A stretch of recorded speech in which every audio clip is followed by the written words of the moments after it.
मैं कुछ लंबा बोलूं तो न्याय नहीं है।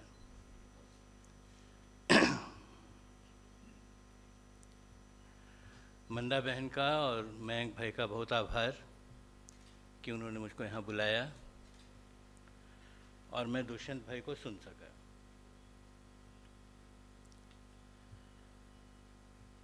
संविधान का विषय हो और दुष्यंत भाई बोल रहे हों, उसके बाद बोलने के लिए कुछ बोलने की ज़रूरत नहीं है। लेकिन मूर्ख लोग होते हैं जो बिना ज़रूरत के बोलते हैं, तो ऐसी मूर्खता करने में जा रहा हूँ। इसलिए आपसे निवेदन है कि थोड़ी सी बात सुन लीजिए। एक चीफ स्पीकर हैं जो बिल्कुल होपलेस सिचुएशन को देख रहे हैं, और उसी प्रोग्राम का एक चेयरमैन है, कहिए मैं जो हूँ, मैं बिल्कुल आशा से देख रहा हूँ। ये दो देखने के नज़रिए हैं जिनका फ़र्क है। मैं दुष्यंत भाई को भी और इस लीगल प्रोफेशन से जुड़े हुए हर आदमी को ये बताना चाहता हूँ कि आज आपके सामने जो बैठे हुए लोग हैं, ये उतना ही कॉन्स्टिट्यूशन पढ़ते हैं जितना आप पढ़ते हैं। हम लोग इग्नोरेंट नहीं हैं। ये 75 साल जो डेमोक्रेसी के गुजरे हैं, इसमें हमने भी बहुत कुछ सीख लिया है। आप जिस किताब को पढ़ते हैं उसको हम भी पढ़ते हैं, और इसीलिए जब आप जजमेंट करने बैठते हो या वकील आर्गूमेंट करने बैठते हैं, तो हम जज करते हैं कि आप तैयार होकर आए हो कि नहीं और आपको कुछ मालूम है कि नहीं। ये बात, ये फ़र्क हमको समझना चाहिए। आज का नागरिक अपने कॉन्स्टिट्यूशन को लेके जितना कंसर्न्ड है, उतना पहले कभी नहीं था।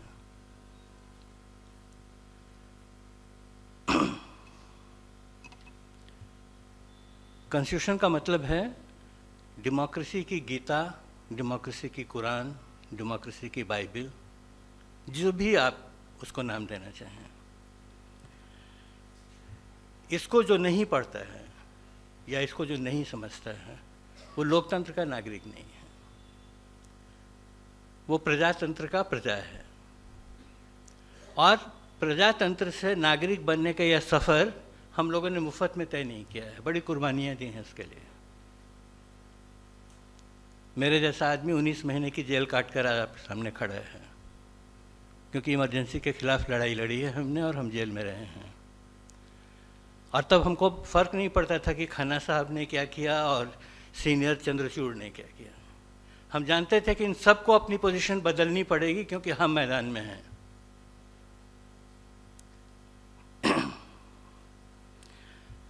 इसी तरह से मैं सरकारों से भी कहना चाहता हूँ, चाहे वो मोदी की सरकार हो या राहुल गांधी की सरकार बनने वाली हो, कि आपके सामने जो लोग बैठे हैं या जिनकी सभा को आप एड्रेस करने जाते हो, वो प्रजा नहीं है, वो नागरिक है जिससे आप बात कर रहे हो। इतनी बड़ी भूमिका में सिटीजन्स कभी भी सामने नहीं खड़े थे जितने आज खड़े हैं। इस बात का एहसास रूलर्स को हो या नहीं हो, हम सबको होना चाहिए।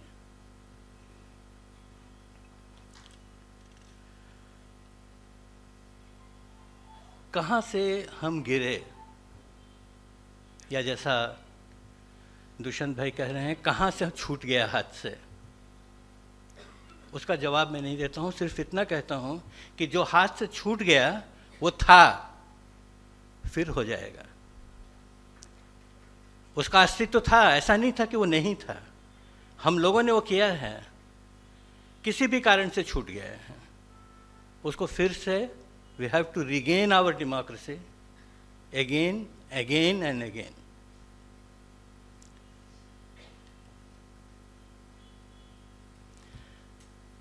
जुडिशरी के बारे में अगर बात करते हैं, और कहा ठीक है दुष्यंत भाई ने कि जुडिशरी के लोग भी तो इसी सोसाइटी से आते हैं। आप जहां आते हैं उसका एक रोल है। आप जिस चेयर पर आकर बैठते हो, कॉन्स्टिट्यूशनल चेयर पर, उसका एक डिफाइंड रोल है जिसको आपको समझना चाहिए। मुझको अच्छा नहीं लगता है कि बिल्कुल इंटेलेक्चुअल डिसऑनेस्टी का अगर कोई नाम दूसरा हो सकता है तो वो जूनियर चंद्रचूड़ हैं। इसीलिए मैं कभी उनको रेफ़र नहीं करता हूँ, लेकिन फिर भी ये कह रहा हूँ कि उन्होंने कहीं कहा कि आप ये मत समझिए कि जुडिशरी अपोजिशन का रोल प्ले करेगी। मुझको इतनी हंसी आई पढ़ करके कि इस आदमी को इतना नहीं मालूम है कि हमारे कॉन्स्टिट्यूशन में ही ये इनबिल्ट है। जुडिशरी जो है एकमात्र इंस्टीट्यूशन है कॉन्स्टिट्यूशन में बनाई हुई जिसको ये काम दिया गया है कि तुमको अपोजिशन में रहना है। इसके अलावा दूसरे किसी को भी ये काम नहीं मिला है। कोई अपोजिशन में होगा, कल पावर में जाएगा, अपोजिशन में आएगा। एक संस्था है जिसको कॉन्स्टेंटली अपोजिशन में रहना है, उन सारी फोर्सेस के खिलाफ अपोजिशन में रहना है जो कॉन्स्टिट्यूशन के खिलाफ है। तुम्हारा दूसरा कोई काम नहीं है। वही किताब तुम्हारे पास है जो किताब मैं भी रेफर करता हूँ। तुमको देखना सिर्फ इतना है कि सामने जो सवाल आया है वो इस किताब के स्पिरिट से मेल खाता है या नहीं खाता है। नहीं खाता है तो तुमको अपोजिशन में खड़ा होना है। There is great difference between parliamentary opposition and constitutional opposition. ये फ़र्क हम कभी भूल नहीं सकते हैं। आपको कॉन्स्टिट्यूशनल अपोजिशन बनने का रोल दिया गया है। थोड़ा ऐसे शब्दों में कहूँ तो तुम उसी की रोटी खाते हो। यू आर फेलिंग दैट रोटी अगर आप अपने कॉन्स्टिट्यूशनल अपोजिशन का रोल प्ले नहीं करते हो।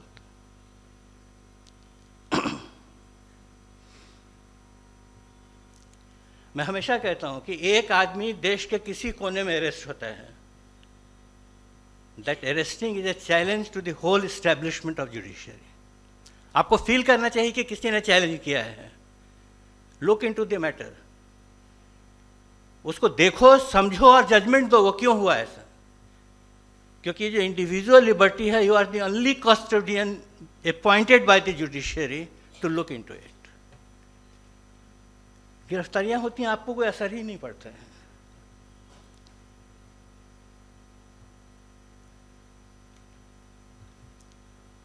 आर्टिकल 13 है जो कॉन्स्टिट्यूशन का, मैं मानता हूं that is a fundamental article of the constitution जो फंडामेंटल राइट की बात करता है। और वो कहता है कि कुछ भी आप ऐसा नहीं कर सकते हो जो आर्टिकल 13 को ओवरशैडो करता हो। तो एक बात तो ये आर्टिकल 13 की है। दूसरी बात है बेसिक ऑफ द कॉन्स्टिट्यूशन। ये दो चीज़ें बहुत ही वैल्यूएबल हैं, सिर्फ जुडिशरी के लिए नहीं, हमारे आपके लिए भी समझने के लिए। ये स्टेज नहीं है जहाँ से ये कहूँ मैं, लेकिन फिर भी बात कहने के लिए कह रहा हूँ कि फासिज्म का जिस तरह से दुनिया भर में राइज हुआ, जहाँ से फासिज्म की कहानी शुरू होती है, अगर वो इतिहास आप पढ़ेंगे तो आपको भारत की सिचुएशन बिल्कुल कार्बन कॉपी दिखाई देगी। एकदम वही हो रहा है जो जर्मनी में हिटलर के उदय के वक्त हुआ था। हिटलर भी एक चुनाव लड़कर आया था जीतकर, ऐसे ही नहीं आ गया था पावर में। वाइमर कॉन्स्टिट्यूशन के द्वारा इलेक्टेड होकर के वो आया था पावर में, और आने के बाद उसने उस कॉन्स्टिट्यूशन को बिल्कुल ख़त्म कर दिया। जो अभी हो रहा है, वाइमर कॉन्स्टिट्यूशन के कारण जो अनुभव हुआ, उससे सारी लीगल कम्युनिटी को ये समझ में आया कि संविधान बना देना काफ़ी नहीं है, संविधान के सेफगार्ड्स बनाने पड़ेंगे। और तब पहली बार ये फंडामेंटल स्ट्रक्चर ऑफ कॉन्स्टिट्यूशन का सवाल सामने आया और दुनिया भर में मान्य हुआ। जब ये केशवानंद भारती का मुकदमा हुआ, उस समय पालकीवाला ने इसको एक इंडियन कंटेस्ट दिया और हमारे कॉन्स्टिट्यूशन का बेसिक स्ट्रक्चर हमारे सामने रखा। और उसने कहा कि कोई भी गवर्नमेंट हो, चाहे वो कितने भी बड़े मेजॉरिटी से चुनकर आई हो, कॉन्स्टिट्यूशन के वो फंडामेंटली चेंज नहीं कर सकते। संविधान में परिवर्तन कर सकते हो, संविधान परिवर्तित नहीं कर सकते हो। ये दो चीज़ें हैं जिसको पकड़कर हम लोगों को बैठना चाहिए, जिसमें मैं कह रहा हूँ कि मुझको बहुत आशा है। क्योंकि मैंने वो सीए का पूरा मूवमेंट देखा है, पार्टिसिपेट किया है, लीड भी किया है उसको। इसलिए मैंने देखा है कि इस देश के नौजवान लड़के लड़कियां जो कॉलेज और यूनिवर्सिटी में पढ़ते हैं, उन लोगों ने उस समय कॉन्स्टिट्यूशन को किस तरह समझा था, और कॉन्स्टिट्यूशन की उद्देशिका जो हेमंत भाई ने लिखी है उसको या इस तरह की अनजुडिशियस जुडिशियरी कितने समय तक सर्वाइव कर सकती है। इसलिए निराश होने की ज़रूरत नहीं है। ज़रूरत इस बात की है कि हम सब लोग जो अपनी अपनी जगह बैठे हैं वो चुटकुले नहीं सुने, चुटकुले नहीं सुनाएं, कमिटमेंट के साथ एक एक कदम बढ़ने की कोशिश करें। इसीलिए मैं हमेशा कहता हूं, बोलो। ये चुप्पी डेमोक्रेसी के लिए बहुत खतरनाक है, चाहे डर से हो चाहे लिहाज से हो, चुप रहने की जरूरत नहीं है। हम जो जहां बैठे हैं उनको जो समझ में आता है जोर से आवाज उठाओ। वो फैज ने लिखा है ना कि दर्द के मातो मुंह खोलो, चुप रहने वालों चुप कब तक, कुछ शोर तो इनसे उठेगा, कुछ दूर तो नाले जाएंगे। तो आवाज तो उठाओ, बात बनेगी। तुम उठाओगे तो मैं भी बोलूंगा, मेरे बगल वाला भी बोलेगा, पीछे से भी आवाज आएगी। तो डेमोक्रेसी में चुप कभी नहीं रहते हैं। बदलाव वहां से है जहां से हम लोगों ने चुप रहना शुरू कर दिया। चुप रहना कॉम्प्रोमाइज करने का पहला स्टेप है। जुडिशरी कॉम्प्रोमाइज करती है, क्योंकि जजेस जो हैं, चाहे चीफ जस्टिस हो, कोई भी हो, सबको ये दिखता है 6 महीने काहे को जीवन भर की मुसीबत मोल लें, चुप होकर गुजार देते हैं, चाहे गवई साहब हो चाहे कोई साहब हो। लेकिन डेमोक्रेसी तो नहीं गुजर जाती है ना चुप रहने से, डेमोक्रेसी तो है। इसीलिए वो चुप है तो हम बोलेंगे। हम बोलेंगे तो तुमको बोलना ही पड़ेगा या उस जगह से हटना पड़ेगा। ये सत्याग्रह है। गांधी के सत्याग्रह के भी बहुत नए नए रूप हैं। गांधी स्टैटिक नहीं है। तो बोलना बहुत जरूरी है। एक दूसरे की आवाज को आगे बढ़ाइए, और जिससे जितना हो सके मैं कह रहा हूं, इसीलिए मैं ऐसा नहीं कह रहा हूं कि सब ऐसा कर सकते, जितना आपसे हो सके उतना बगल वाले को कन्विंस कीजिए। मैं अपने लड़कों से कहता हूं, पान की दुकानों पर बात शुरू करो। जिस दिन पान की दुकान पर यह बात शुरू हो जाएगी, ये बात आगे बढ़ेगी। तो कॉन्स्टिट्यूशनल डिस्कोर्स जो है वो अपनी सिर्फ लीगल फ्रेटर्निटी का काम नहीं है। डेमोक्रेसी की फोर्स है कि हमारे हाथ में थी, किसी कारण छूटी है, फिर पकड़ेंगे इसको। तो अगर इमरजेंसी को हम पलट सकते हैं और फिर से गाड़ी को पटरी पर ला सकते हैं, उतनी अच्छा शब्द नहीं है लेकिन क्या कहूँ, कावर्ड जुडिशरी के रहते हुए हम लोगों ने वो पलटा था। और ऐसा पलटा था कि इमरजेंसी लाने वाले लोग आज तक वापस नहीं लौट सके हैं। इसका ध्यान रखिएगा, फिर पलटेगा। लड़ेंगे नहीं तो बनेगा नहीं। लड़ने का मतलब हिंसा करना नहीं होता है। वो बात अगर किसी के दिमाग में हो तो उसने तो गांधी को समझा ही नहीं है। तो गांधी की बात अगर करते हैं तो डेमोक्रेसी में लड़ने के हजारों रास्ते उसने खोले हैं। वो रास्ते हमारे सामने हैं, वो इतिहास हम जानते हैं, और उसके साथ कैसे जुड़ा जाता है इसका भी थोड़ा अंदाज़ा हमको है। 75 साल का लोकतंत्र है ये। प्रजा से नागरिक होने का एक पूरा सफ़र हमने तय किया है।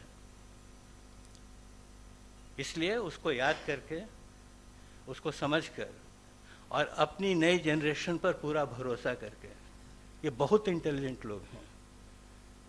मैं महीने में 25 दिन इनके बीच में ही घूमता हूँ। कश्मीर से कन्याकुमारी तक यूनिवर्सिटी कॉलेजों में जाता रहता हूँ। मैं देखता हूँ जो रिस्पांस आता है सामने से, तो निराशा नहीं है। थोड़ा समय शायद लगेगा, थोड़े तरीके ढूंढने पड़ेंगे। दुष्यंत भाई को थोड़ा और देश में घुमाना पड़ेगा, चीज़ें बदलेंगी। आप सबका बहुत धन्यवाद।